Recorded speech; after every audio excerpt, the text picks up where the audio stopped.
Merry meet everyone, and welcome back to Witches of the Moon. I am your Wednesday host, Houston, and this week, week 4, we are talking about the power of words in our magic or in our everyday lives. I apologize, this video may be a tad bit short.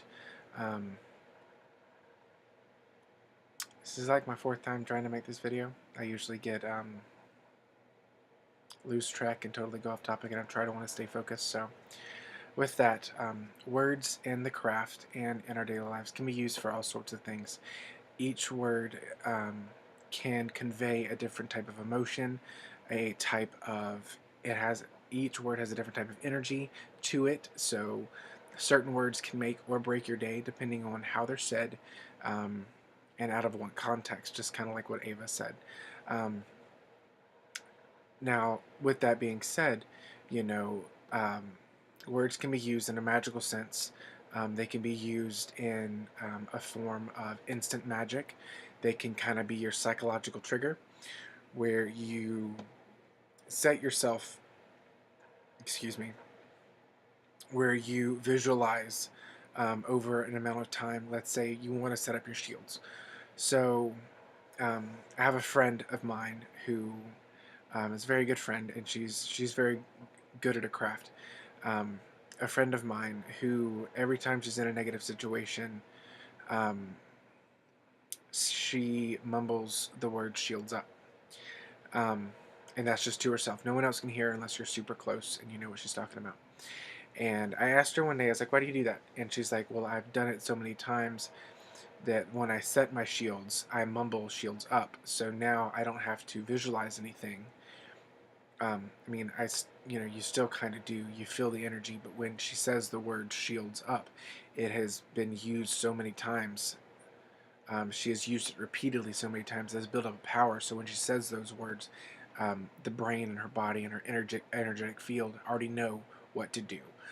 So you can use words like that. You can use the words something like protection or shield me, or I know when I go into a Reiki session, when I start a Reiki session, um, it's really weird, but it works. And I pray for Reiki, and all I have to do to pray for Reiki is just say Reiki. And if I want to work on different energy levels, because I am also a Shambhala master, I was taught to say Shambhala on, which is it's really weird, but it works, and it kind of helps the energy and the intention flow through me. Um, Words can also be used to create sigils. You can use sigils can be made from one word, such as protection, or healing, or clarity, or confusion, or distraught, or you know, um,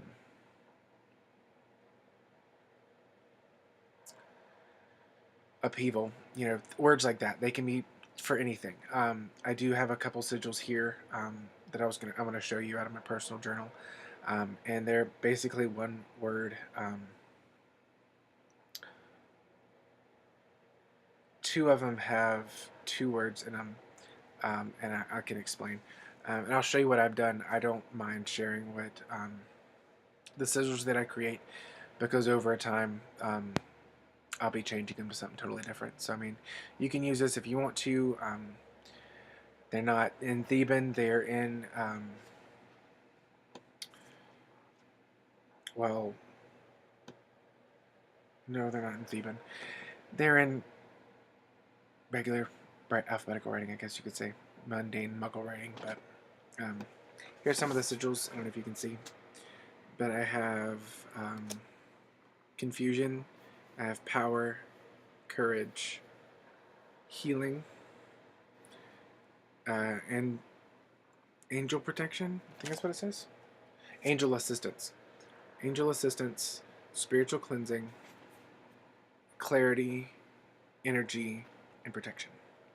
And so I've kind of drawn these out. This is what you can do with words. And what you do is you would chant the word that you have made out of the sigil. There are tons of videos out there on sigil making, so I'm not really going to go into in-depth on sigil making. I just wanted to show you guys some of my sigils. And I do have more. These are just some that I found um, that I made a long time ago. Um, yeah, and I wanted to share those with you. They can be made from anything. They don't even have to be in. There's so many different alphabets out there. They can be in a runic alphabet. They can be in Theban, which is the witches or angels alphabet. They can be in Greek. They can be in totally different language. It's up to you. Um, and even words spoken in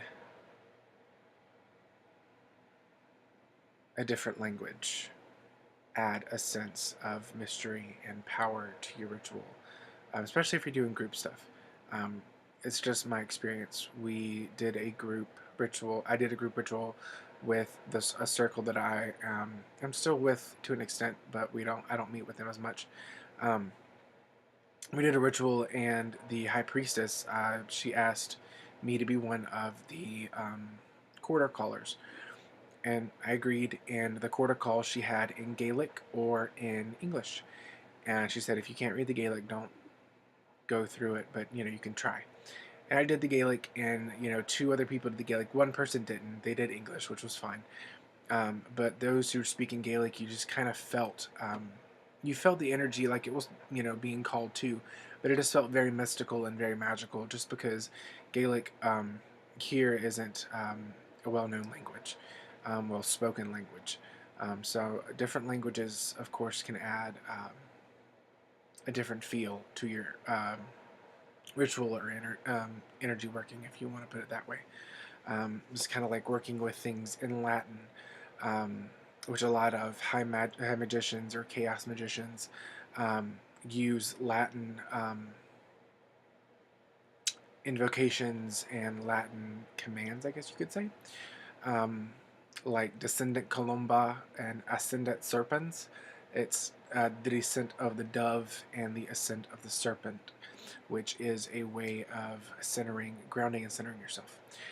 It's a visualization. When you say descendant of the descendant Columba, you are saying descendant of dove, so you're seeing the white light from the universe going through your crown and down through your feet and into the earth. And when you say ascendant serpens, you see the red energy of the earth come through your feet up through your crown, and then you close those two off, and you have those energies spiraling inside of you. So, I mean, there's different things you can do with wording. Just be careful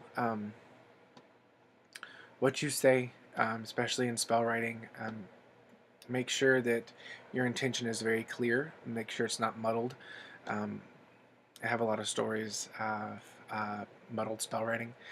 Um, one being, I think I shared a long time ago when we did spell disasters. A friend of mine did a love spell on a friend, and she added the word birds of a feather, you are mine forever, or something like that. So it was. I have it written down, but I don't remember the entire spell. And the guy that did the spell on, he fell in love with her, but he also became overly obsessed and became stalkerish, stalking, and very, very, very, very, very obsessive. So we had to get rid of that and break that, and everything went back to normal. But it goes to show you that the power of words, especially in a sense of magic, um, they are very, very important. So just a bit of caution and a bit of warning. Please um, be careful of what you wish for and what you're asking for, and make sure it's clear and concise. Um,